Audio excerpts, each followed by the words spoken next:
You guys do not want to miss this video as Katie Hopkins masterfully triggers an entire panel of feminists. As I usually say, I am not going to talk anymore, so let us get into the video. Well, she went in to jeers and she came out to cheers. Please welcome the very controversial Katie Hopkins.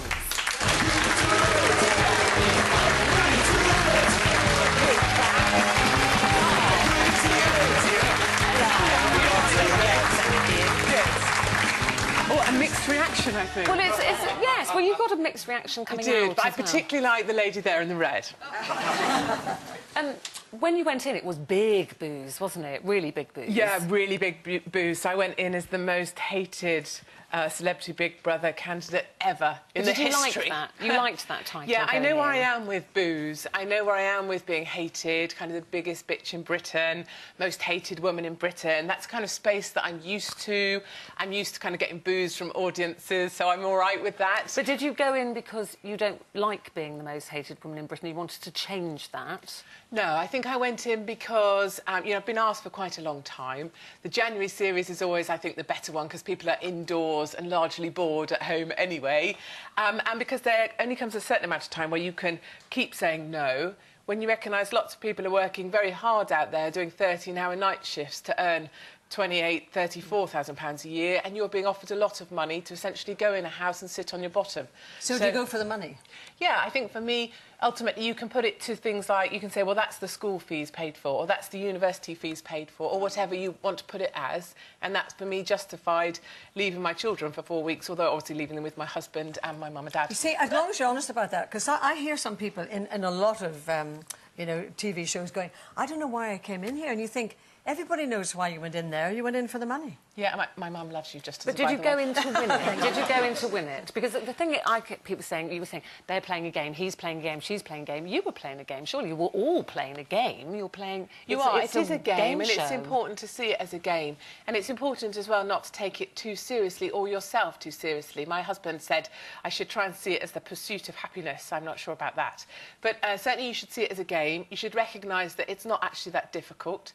You should recognise that your life isn't that hard in there. You shouldn't complain all the time. There isn't actually much wrong with you, and that's one of the things the producer said to me afterwards, is that I was probably the only candidate that didn't complain, didn't ask to see a doctor ever, didn't need to see the psychiatrist ever, and didn't complain about the way I was being treated, because frankly I think the people in there have an easy time of it and should...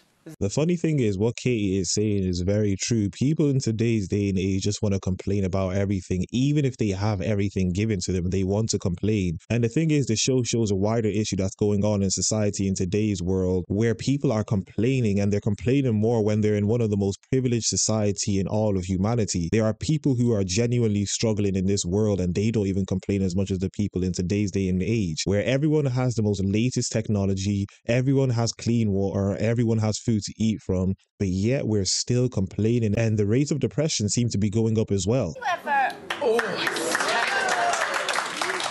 you ever, of everything you've said, controversial, and you know you've upset people with things you've said, do you ever regret saying it or feel you should apologise? No, I don't regret saying anything that I've said because I'd stand by it. And I think in the house, whilst maybe people got to see another side of me, or a side of me beyond maybe 5 minutes on a sofa or 2 minutes on a radio or 140 characters on Twitter, there is still a very hard side to me, a side that says, no, the taxpayer shouldn't be paying for your kid to go to school when you pay £4,500 on the transportation of your horses. Yeah, no, that's an opinion that you have, but I'm on about personal attacks, personal opinions. Do you ever think I shouldn't have said that and I should apologise? Give me an example. Well, for instance, when my sister was in Big Brother, you constantly, every day, day in, day out, went on about, I wish she'd put her ugly fat arm away. I wish she'd pick up her very droopy breasts. She looks like an old person that smells of, she didn't put this politely, but urine. And as a family, that was really, really hard and I just thought, Can you imagine somebody saying that about your family? Do you Yeah. never think, actually, I shouldn't have said that? No, and people say hard stuff about me all the time, obviously. Yeah, but can I if you finish? let me You haven't answer. answered her No, I'm going to question. answer. I am going to answer if we let me answer, of course. And the thing I would say is, you know, there are hard things that are said. I wasn't the biggest fan of your sister No, on that's fair enough. Celebrity Big Brother, and I was a massive supporter of Jim Davison. I suppose as adversaries, you have to pick your sides. Absolutely. And I was but always do you not Team think Jim. you should have looked into the reason her arm is that fat is because she's had breast cancer and she has lymphedema and she's had a mastectomy. We all and her have. biggest insecurity in life is that arm that you constantly, day in, day out. And how many pulled times, her you know, up I on. think I get a lot of comments, for example, every day about maybe I've got a big nose or I look like Princess Anne or a horse face or any of the other insults that people want. through a terrible No, but people disease want and to illness. throw at me, and I accept those things that people throw at me. But I guess I've always said that, you know, if you put yourself out there on TV, you have to accept that people aren't always going to like you, and you do have choices. I have a choice. I can stay at home and sit on my sofa, or I put myself out there and accept some of the comments that are coming my way. It might be the case that what Katie said to her sister might have been harsh, but we also don't know the context of the situation and what happened in that situation. And as I've said, this does speak to a wider issue in society. And what Katie said was very true, that if you put yourself on camera, you must be ready for the backlash that you might get. It might be good, it might be bad. But for some reason, in this coddled society that we live in, people believe the only thing that they should receive is good things. And that's just not the case. Gone are the days where we said sticks and stones may break your bones, but words will never hurt you. Nowadays, it's words will hurt you. We can't say anything that offends anyone. Even if I say that your hair is black and your hair is actually black, if that offends you, I should not be allowed to say it. That's the world that we live in today. And as much as people hate Katie Hopkins, a lot of the things she says is actually true. I'm grateful for those. But talking to a cancer victim and describing her as having droopy breasts, is that constructive criticism? I think for me, I was Team Jim, and so I was with Jim No, all but the I way know on you this. haven't And I answered didn't my like the way she question. behaved You in the haven't- house. I didn't like the No, way she you haven't answered my conspired question. against Do you Jim. think telling a cancer victim that she's got droopy breasts is a constructive, helpful criticism? I'm not looking to do constructive, helpful So- but- criticism. I have 400,000 followers on Twitter because some people find me you're looking witty for and fame, entertaining. basically. No, but I'm not also looking we for- know how I'm you not get looking for fame. 400,000 followers on Twitter by trading them off. It's And not... then the reason people read the stuff you write is because you write fairly harsh and direct stuff about No, but I individuals. don't, So we have to say we operate in the same business. I have never picked on someone's breasts because they're a cancer victim. I just think there are other ways to have a go at someone. And I We could accept pick that- on this one item and talk about it for 15 minutes. No, So we do could you move know- this But you know along. what I'd like to ask, though, on a general level? Forget Big Brother for a second. Before we get back into the video, I need everyone to turn on their post notifications so that you get notified whenever one of my videos come out. Like the video as much as possible, subscribe to the YouTube channel, and follow me on Twitter at YinkaThatGuy. Let us get back into the video. I first became aware of you, as many people here will have, on The Apprentice, right? And since then, you have made what seems to be actually quite a successful career on being controversial and saying cruel things sometimes. Was that your game plan, that you were going to be that person? No, I think increasingly out there nowadays, the world is really a magnolia. You know, everybody sits in this magnolia, vanilla, middle ground of wanting to be liked. And I like to believe that I am some kind of conviction individual. There are things I believe passionately in. I believe passionately, for example, that we need to look after ourselves, look after our weight, make sure that we take personal But responsibility. do you like being called a take bully, personal though? I mean, people accountability. call you a bully. Do you like that? I don't think I'm a bully. I think one of your other loose women, I think Nadia did a pretty good job of being a bully in the house. And I'd like to say, you know, I heard her say the only reason, you can tut all you like, but the only reason I'll be kicked out of this house is because people love me so much. They want to save me.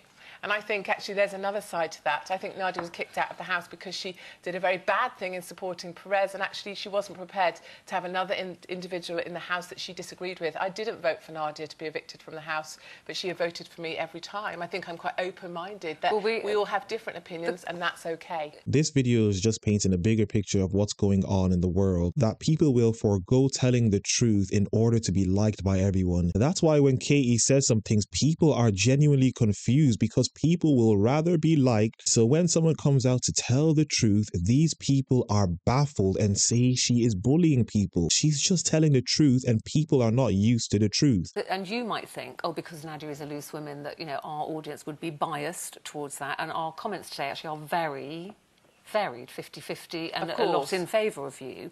Deborah says, I think Celebrity Brother did Katie a big favour. It brought out her softer side and definitely changed my opinion of her. Debbie says, Katie has a cracking sense of humour. You'll always know where you are with her. Helen says, we talk a lot about Perez, obviously, which we'll ask you about in a moment. She spoke her mind and gave that vile Perez as good as he got. I didn't care for her when she went in, but glad that she stood up for herself. When it comes to Perez, can I ask you, I actually watched this, and as it went on, I actually thought you were very similar. And it was almost like your hatred of Perez became a pantomime. And there was a scene where he was chasing you around the garden. If anybody had asked me how you would have responded to that, I'd have said you'd have given him hell, get away, don't touch me, how dare you, off to the diary room. And you ran around giggling like a schoolgirl. So I didn't get what you really thought of him. Yeah, there were different ways of dealing with Perez. I think what I'm rather proud of, I suppose I speak for myself and probably Callum on this one, who he, I think, insulted in a sexual and very unnecessary manner, is that, you know, we chose to rather rise above Perez. And if that involves sometimes gaming about a little bit, so be it. But most of the time it was just rising above. No, not at all. Perez was a nasty individual who managed to get other people removed from the house. And Alexander O'Neill, actually, is a really great gentleman who I really admired. And he managed to get him removed from the house. He tried to get me removed from the house as well. And I don't think he did a very good job of that. Let's talk about some of the things you did say in the house that attracted a great deal of publicity. When, at one stage in the house, you referred to Katie Price as thick, you also picked the fight with her about the state paying for her son, who is blind and severely disabled, to go to school. Now, the reason why he has to go all the distance to school is because there are no special schools in I recognise all of this. West Sussex. Yeah, I've just spent 4 weeks with her. Yeah, I know. So do you think that saying that she should pay for her son to go to school, do you still stand by that? Absolutely. You know, for me, asking the British taxpayer... Hold on, I'll just answer your question, shall I? I say that I never understand people who ask a question and then while you're answering the question, interrupt you while you're answering, but I know the reason why. It's because people do not like the truth. So when they know you're going to tell the truth, they're going to interrupt you, try and pull you off of the track that you're going on. That's why they do it, and that's why these people have been interrupting Katie when she's answering a question that they just asked. Yeah, but someone in the audience is awesome. If you ask me a question, then it's probably useful if I answer it, or we can just chat. Me. I'm asking you. Then I'll...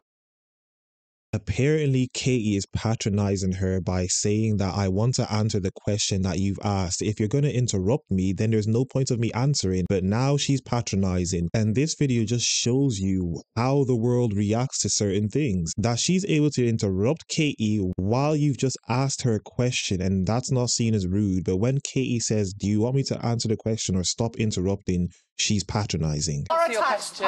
If you ask me a question, I'll answer it for you if you give me the space to do that. But do you stand by it? I do. As I just said, yes. I thought I was going to explain, but you wouldn't let me. Is that if you spend £4,500 a month stabling your horses, 2 of which cost £150,000 each, allegedly, you know, I don't think you can then look the taxpayer in the eye, some of which only are maybe £30,000 a year, which is still a lot of money. You can't then look them in the eye and say, yes, you should pay for the transportation of my son. I think sometimes when we're queuing for a hospital place, maybe when you can't get an appointment for the doctor the day you need it, when you actually need to get a place in a school that you really want to get to and you can't because there aren't enough taxis to go round, should Katie Price be taking taxpayers' money when she earns what she earns and spends £4,500 on a few old nags in a stable? I say no. You say different, I understand that. Well, I also think that by that logic, Katie, pensioners who earn more than a certain amount should just hand back all their money so people who are below the breadline can go to casualty and not clog it up, and people should not be using the National Health Service, even though they may have paid their national insurance and be perfectly entitled to. What you're talking about is some kind of class system or means system that extends right across our social services. And I would accept that. I think people like myself, I have taken my children out into private schooling. I also obviously pay my taxes, so I pay for their state school places as well. But I like to think by making those right decisions, I've freed up 3 spaces in state schools for other people that desperately need them. I think people like myself have made those accountable decisions. I'm proud of the decisions I make. I believe I do have integrity in the things I say, but I accept that you have a differing view to me. I hope you guys enjoyed that video. It was a very insightful video just to see how people react to certain things, and it really shows you what is going on in the world today, even though this video was from years ago. But anyway, that was another video, another reaction. As I usually say, if you guys enjoyed the video, like the video as much as possible, comment down below, subscribe to the YouTube channel, and follow me on Twitter at YinkaThatGuy, and I'm out.